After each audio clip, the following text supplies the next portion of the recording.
جیسے دعا پہ ہماری بات چل رہی تھی، اب تو لوگوں کا عالم یہ ہو گیا کہ دعا بھی نا مانگتے اس انداز سے نہیں جس انداز سے دعا مانگنی چاہیے، دعا مانگتے نہیں اس انداز سے۔ حضرت انس رضی اللہ تعالیٰ عنہ آپ فرماتے ہیں کہ حضور صلی اللہ علیہ وسلم نے ہمارے گھر میں آیا کرتے تھے، یعنی حضور صلی اللہ علیہ وسلم جو ہے آپ کے گھر بارہا تشریف لے جاتے ہیں، کیونکہ آپ کے گھر والے حضرت انس رضی اللہ تعالیٰ عنہ کے والدین، آپ کے گھر والے آپ کو بار بار بلایا کرتے تھے۔ تو آپ فرماتے ہیں کہ ایک دن میری والدہ ام سلیم جو ہے، ام سلیم، وہ کہنے لگی یا رسول اللہ صلی اللہ علیہ وسلم یہ چھوٹا سا آپ کا خادم ہے۔ اللہ اکبر، حضرت انس کی طرف اشارہ کر کے کہنے لگی یا رسول اللہ یہ چھوٹا سا آپ کا خادم، اس کے لیے دعا فرمائیں۔ تو حضرت انس فرماتے ہیں کہ حضور صلی اللہ علیہ وسلم نے نا میرے لیے دعا کی، یا اللہ ان کی اولاد اس کو کثیر اولاد عطا فرما، لمبی زندگی عطا فرما، رزق بے حساب عطا فرما۔ حضرت انس رضی اللہ تعالیٰ فرماتے ہیں کہ حضور کی دعا کی برکت ہے کہ اللہ تبارک و تعالیٰ نے مجھے 103 اولاد عطا کیے، میرے بچے 103۔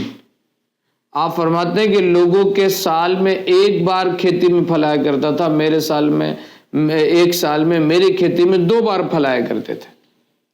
اور آپ فرماتے ہیں کہ اللہ نے مجھے لمبی زندگی عافیت والی عطا کی، یہاں تک کہ میرے سے جو بڑے لوگ تھے وہ میری عمر کو دیکھ کر مجھ پر رشک کیا کرتے تھے۔ تو میرے بھائی دعا بھی ایک بڑی بات ہے، بڑے کمال کی بات ہے کہ دعا لینی ہوتی ہے، مانگنی نہیں ہوتی، اور وہ آپ کے رویے، آپ کے ایٹیٹیوڈ، آپ کی خدمت سے ملتا ہے۔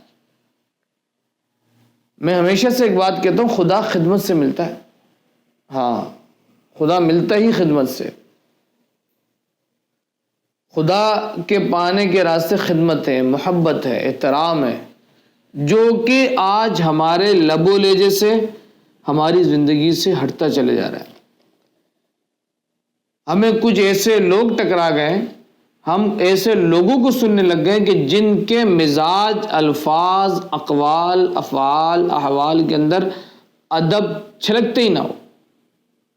اب دیکھیں جب ادب ہی نہ ہو نا، دین کی ابتدا ادب ہے۔ علامہ اقبال سے کسی نے پوچھا نا کہ حضور اگر میں آپ سے پوچھوں کہ دین 2 لفظوں میں بیان فرمائیں تو کیسے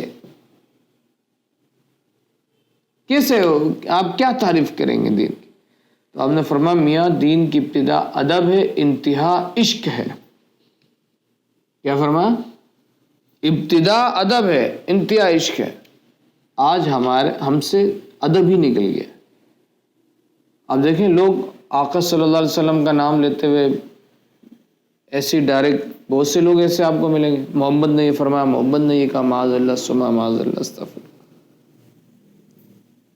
حالانکہ اللہ قرآن کے اندر ارشاد فرما رہا لا تجعلوا دعاء رسول بینکم کدعاء بعضکم بعضا، اے ایمان والو حضور صلی اللہ علیہ وسلم کو ایسے نہ پکارو جیسے آپس میں ایک دوسرے کو پکارتے ہو۔ ہم آپس میں ایک دوسرے کو کس سے پکارتے ہیں؟ ہاں بھائی عرفان، ہاں بھائی شاہزیب، ہاں بھائی راہیم، ہاں بھائی شاکر۔ فرمایا کہ حضور کو ایسے نہ پکارو۔ مفسرین نے اس آیت کے تحت لکھا ہے کہ حضور کو حضور کے نام سے نہیں پکارنا چاہیے، بعض علماء نے تو نام سے پکارنا حرام فرمایا ہے کہ محمد نے یہ کہا معاذ اللہ، نہیں، اللہ تبارک و تعالیٰ نے حضور کو نام سے مخاطب نہیں کیا۔ ہاں جب تعارف پیش کرنے کی بات آئی نا، جیسے آپ کوئی میرا تعارف پیش کر رہا ہے تو کہہ رہا ہے یہ محمد شاہزیب ہے، یہ مفتی ہیں، یہ عالم ہیں، یہ پیر ہیں، یہ ڈاکٹر ہیں، یہ ہیں، یہ ہیں، تو یہ غلط بات ہے۔ اللہ نے 2 مقام پر حضور کا نام ذکر کیا اور وہ صرف تعارف کی صورت میں، محمد رسول اللہ، یہ محمد کون ہے؟ جو اللہ کے رسول ہے، والذین آمنوا معہ اشداء علی الکفار۔ ورنہ جب اللہ تبارک و تعالی نے بھی اپنے حبیب سے خطاب کیا نا تو کیا کہا؟ یا ایھا المزمل، یا ایھا المدثر، یا ایھا النبی انا ارسلناک شاہدا ومبشرا ونذیرا، یاسین والقرآن الحکیم۔ یہ الفاظ ہیں، یہ القابات ہیں۔ آج ہمارے دیکھ لیں علماء نے لکھا ہے، مفسرین نے لکھا ہے کہ یہ کہا کرو یا رسول اللہ صلی اللہ علیہ وسلم، یا حبیب اللہ صلی اللہ علیہ وسلم۔ تو ادب ہم سے نکلتا چلا جا رہا ہے، چاہے وہ انبیاء کا ادب ہو، چاہے وہ صحابہ صحابیات کا ہو، اہل بیت کا ہو، اولیاء اللہ کا، علماء کا۔ یا پہلے ایک وقت ہوتا تھا کہ بچے مدرسہ بھی جاتے تھے نا قاعدہ پڑھنے کے لیے، تو والدہ قاعدہ بعد میں دیتی تھی، قاعدہ کا غلاف پہلے بناتی تھی، اور قاعدے کو بچے کو کہتے تھے کہ سینے سے لگا کے چلو مدرسہ جاؤ۔ اب تو ہمارے یہاں معذرت کے ساتھ ایسا ماحول بن گیا کہ ہم قرآن کو ایسے ایسے کرتے ہوئے لے کے جا رہے ہوتے ہیں۔ مسجدوں کا ادب ختم، دین کی نشانیوں کا، علامتوں کا ادب ختم ہو گیا۔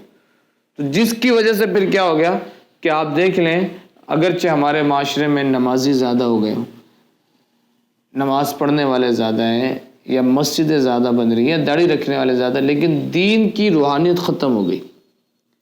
کیونکہ دین کی روحانیت اور دین کا زندہ ہونا، ایمان کی روحانیت، وہ باطن سے ہے، ظاہر سے نہیں ہے۔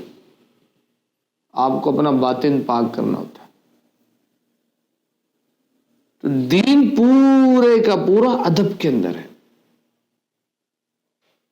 آپ جب تک ادب کے دامن سے وابستہ نہیں ہوں گے، آپ دیکھیں نا وہ ایک کتا جو کہ بزرگوں کے ادب میں بیٹھا رہا، قرآن ہی کہہ رہے ہیں نا سورہ کہف، قرآن کو کیا ضرورت تھی کہ یار ایک کتے کی مثال بیان کر، قرآن کو کیا ضرورت ہے کہ پوری سورت اس کتے کے اوپر ہو گئی ہے۔ آپ دیکھیں، اور رب تبارک و تعالی، یہ کوئی عام آدمی نہیں، اللہ تبارک و تعالی، ایک ہم جیسا بندہ بھی جو نا مطلب کتے کا نام لیتے ہوئے سوچتا ہے، محسوس کرتا ہے کہ نہیں یار یہ نام نہیں لینا چاہیے، لیکن آپ دیکھیں رب تبارک و تعالی، مالک کائنات، پورے عالم رب العالمین، تمام جہاں کا پالنے والا، تمام جہاں کا مالک، وہ اس کتے کا ذکر کس انداز میں ارشاد فرما رہا ہے؟ وَقَلْبُهُمْ بَاسِطٌ ذِرَاعَيْهِ بِالْوَصِيدِ، وہ کتا غار کے آگے کس انداز میں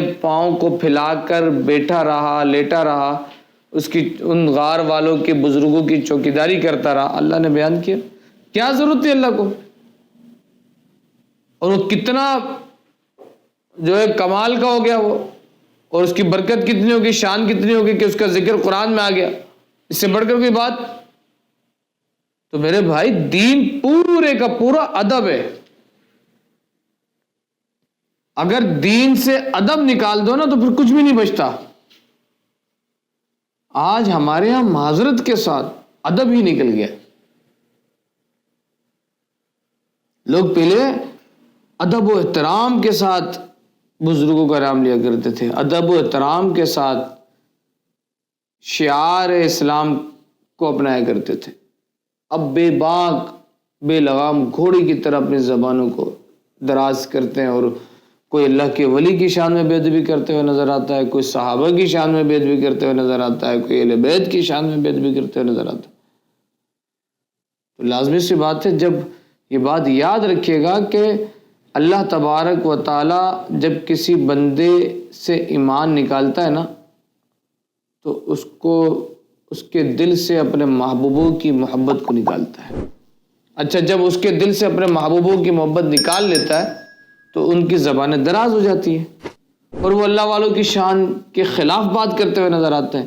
اچھا، پھر ہوتا کیا کہ وہ اپنے آپ میں تو یہ سمجھتے کہ میں مسلمان ہوں، اپنے آپ میں یہ گمان کرتے ہیں کہ میں تو مومن ہوں، لیکن اللہ بے ادبوں کی جو سزا بیان کر رہا ہے، بات یاد رکھیے گا، بے ادب کی جو سزا اللہ نے قرآن کے اندر بیان کی ہے نا، اللہ تبارک و تعالیٰ فرماتے ہیں ان تحبط اعمالکم وانتم لا تشعرون، تم سمجھو گے کہ میں بڑا کلمہ گو ہوں، تم سمجھو گے کہ بڑا مومن ہوں، تم سمجھو گے کہ میں بڑا قرآن پڑھنے والا ہوں، تم سمجھو گے کہ میں نے بڑی دین کی خدمت کی، تم سمجھو گے کہ میں نے بڑا چلہ کیا، لیکن اللہ فرماتا ہے کہ ان تحبط اعمالکم، تمہارے سارے اعمال ضائع ہو جائیں گے، وانتم لا تشعرون، تمہیں شعور ہی نہیں دیا جائے گا، تمہیں یہ فہم ہی نہیں دی جائے گی، تمہیں یہ انڈیکیٹ ہی نہیں کیا جائے گا کہ تم غلطی پر ہو، تم رونگ وے پہ جا رہے ہو، تم نے جو کام کیا یہ غلط ہے۔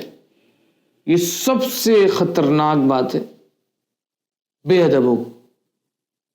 جب لوگ بے ادب ہو جاتے ہیں، جو گستاخ ہو جاتے ہیں، زبان دراز ہو جاتے ہیں، اگر آپ کو کسی کے متعلق نہیں پتا تو ضروری یہ تھوڑی کہ آپ کوئی گالیاں دینا شروع کر دیں یا اعتراض کرنا شروع کر دیں، برا بلا کے بھائی خاموش ہو جائے، کوئی مسئلے کی بات نہیں. خاموش رہنے والا پھر بھی عافیت میں، ایک چپ سو سکھ.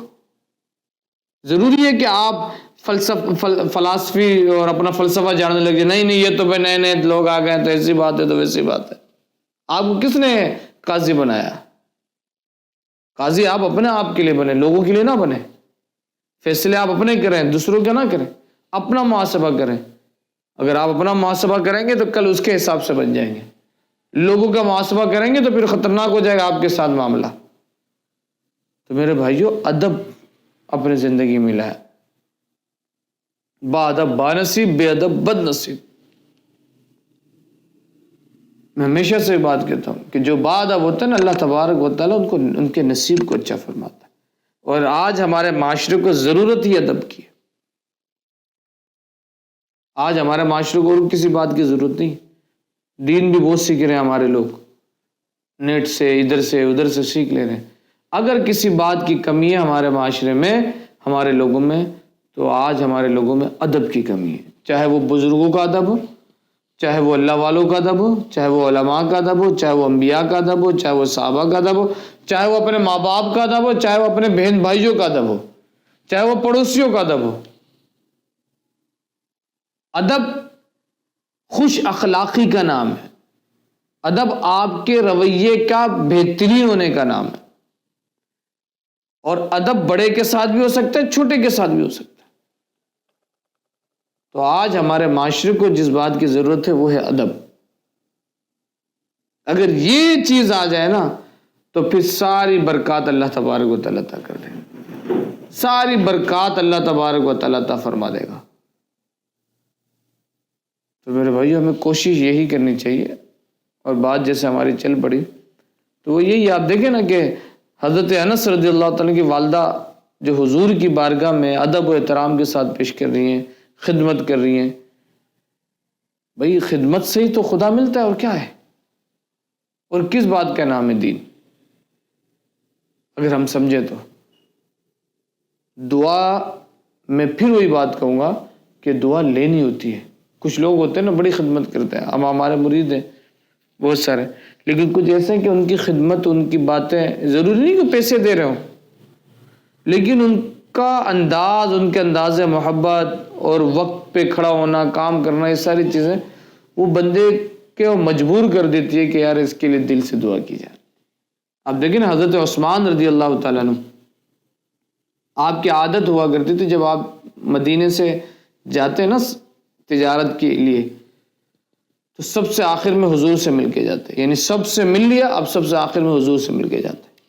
اور جب تشریف لاتے تو سب سے پہلے حضور سے ملاقات کرتے. ایک دن آپ آئے تو آپ نے دیکھا کہ حضور صلی اللہ علیہ وسلم کا چہرہ اترا ہوا ہے، آپ کمزور سے لگ رہے. آپ نے بلال حبشی کو کہا کہ بھائی حضور مجھے بڑے کمزور سے لگ رہے ہیں، جس حال میں چھوڑ کے گیا تھا اس حال پہ نہیں لگ رہے، کمزور سے محسوس ہو رہے ہیں حضور. کیوں، کیا وجہ ہے؟ آپ نے فرمایا یہ تو ام المومنین اما عائشہ صدیقہ ہی بتا سکتی ہیں. آپ گئے، دروازہ کٹکھٹایا، آپ نے پوچھا ام المومنین اما عائشہ سے کہ بھئی کیا ہوا حضور، مجھے کمزور سے محسوس ہو رہے ہیں. اے کمال کی بات ہے یار، یہ بڑے کمال کی بات ہے. حضور مجھے بڑے کمزور سے محسوس ہو رہے ہیں. تو آپ نے فرمایا حضور صلی اللہ علیہ وسلم نے تو 3 دن سے کچھ کھایا نہیں ہے. آپ کی آنکھوں سے آنسو جاری ہو گیا. آپ گئے، گندم لیا، کھانے کا سامان لیا، ام المومنین اما عائشہ صدیقہ کے پاس آئے، اجازت طلب کی.